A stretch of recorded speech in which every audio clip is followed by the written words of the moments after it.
À peine révélée, déjà rencontrée moins de 48 heures après la présentation de sa 208 restylée, Peugeot nous a proposé de faire sa connaissance à Sochaux.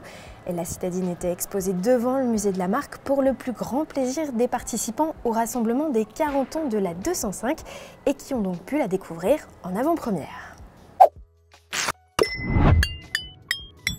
Lancée en 2019, la Peugeot 208 de deuxième génération ne manquait déjà pas de caractère. C'est ce qui d'ailleurs a largement séduit les clients, faisant d'elle la numéro 1 des ventes entre 2019 et 2022. Pas facile donc pour les équipes de renouveler le genre, mais elles ne se sont pas loupées. La nouvelle identité de la marque s'intègre parfaitement à sa bouille.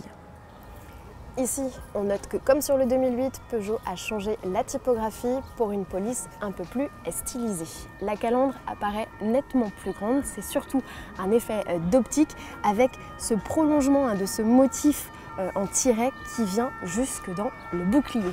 L'autre nouveauté sur cette 208 restylée, c'est l'absence, l'arrêt des crocs que l'on avait sur la génération précédente pour ces trois griffes qui se trouvent désormais présentes et qui servent de feu de joie.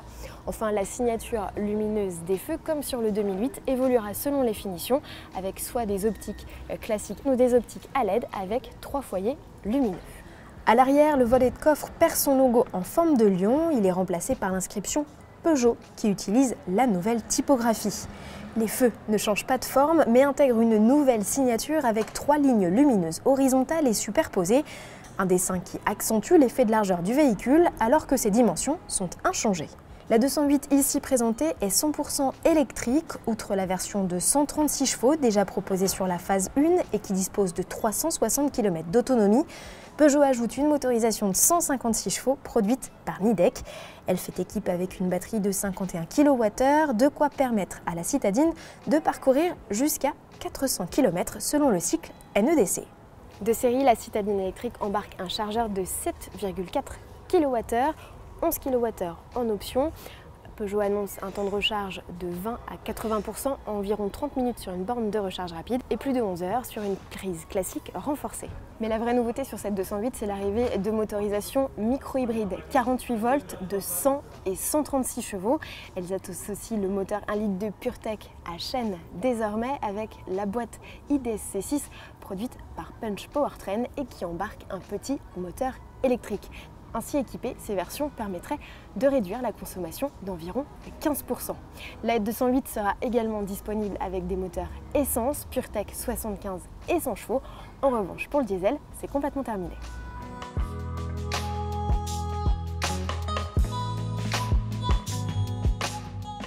Bienvenue à bord de cette 208 restylée 208 phase 2. Ce qui change, visuellement, pas grand chose, on a un mobilier identique, des cadrans qui sont exactement les mêmes, mais au centre, désormais, toutes les versions recevront cette dalle de 10 pouces avec un système logiciel optimisé, c'est le même que celui de la 308 et qui permettra notamment d'afficher la cartographie sur l'intégralité de la dalle et non plus seulement une partie.